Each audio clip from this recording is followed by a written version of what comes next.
ಶಹಾಪುರದ Lions ಬಾಲಭವನದಲ್ಲಿ Karnataka ಜಾನಪದ ಪರಿಷತ್ನ ತಾಲೂಕು ಘಟಕದ ಉದ್ಘಾಟನೆ ಹಾಗೂ ಪದಗ್ರಹಣ ಕಾರ್ಯಕ್ರಮ ನಡೆಯಿತು. ಜಾನಪದ ಕಲಾವಿದೆ ಲೀಲಾವತಿ ಶೇಷಗಿರಿ ಕೊಂಡ್ಲಿಕ್ ಕಾರ್ಯಕ್ರಮವನ್ನು ಡೊಳ್ಳು ಬಾರಿಸುವ ಮೂಲಕ ಉದ್ಘಾಟಿಸಿ ಜಾನಪದ ಹಾಡುಗಳನ್ನು ಹಾಡಿ ರಂಜಿಸಿದರು.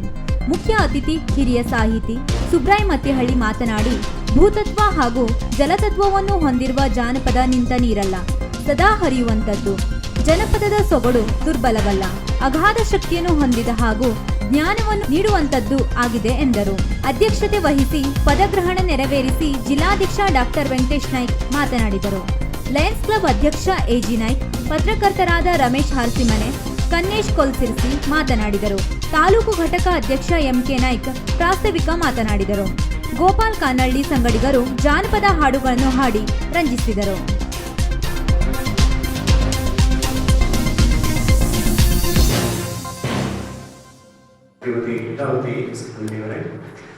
ಆತ್ಮೀಯ ಸ್ನೇಹಿತರು, ಮಾಧ್ಯಮ ಮಿತ್ರರು ಆಗಿರುವಂತಹ ಶ್ರೀ ಕನ್ನೇಶ್ ಕೊಲ್ಸಿರ್ಸಿ ಅವರೇ, ಪತ್ರಕರ್ತರ ಸಂಘದ ಕಾರ್ಯದರ್ಶಿಗಳಾಗಿರುವಂತಹ ಶ್ರೀ ರಮೇಶ್ ಹಾರ್ಸಿಮನೆ ಅವರೇ, ದೂರದ ಸಿರ್ಸಿಯಿಂದ ನಮ್ಮ ಕರೆಗೆ ಹೋಗೊಟ್ಟು ಕರ್ನಾಟಕ ಜಾನಪದ ಪರಿಷತ್ತಿನ ಸಿರ್ಸಿ ಘಟಕದ ಅಧ್ಯಕ್ಷರಾಗಿರುವಂತಹ ಶ್ರೀ ಕೃಷ್ಣ ಪದಕಿಯವರೇ ಹಾಗೂ ಅಲ್ಲಿಯ ಕಾರ್ಯದರ್ಶಿಯಾಗಿರುವಂತಹ ಶ್ರೀ ಜೆ.ಎಸ್.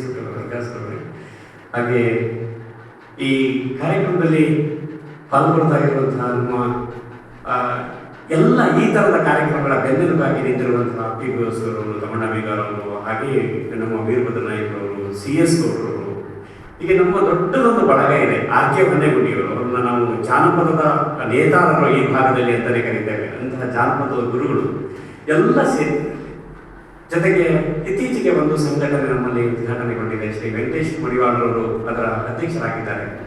ಅಖಿಲ ಕರ್ನಾಟಕ ಸಾಂಸ್ಕೃತಿಕ ಪರಿಷತ್ತು ಅಂತ ಅವರು ಎಲ್ಲರೂ ಆಗಮಿಸಿದ್ದಾರೆ.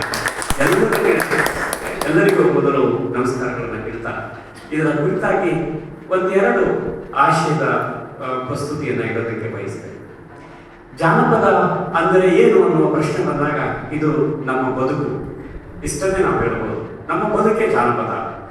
ಏನನ್ನ ನಾವು ಮರೀತಾ ಬರ್ತೇವೋ ಅದು ಇನ್ಯಾವುದೋ ಸಂದರ್ಭದಲ್ಲಿ ನಮ್ಮನ್ನು ಕಾಡ್ಲಿಕ್ಕೆ ಶುರುವಾಗುತ್ತೆ. ನಾವೇನೋ ಕಳ್ಕೊಂಡಿದ್ದೇವೆ, ಏನೋ ಮರೆತುಕೊಂಡಿದ್ದೇವೆ ಅಂತ.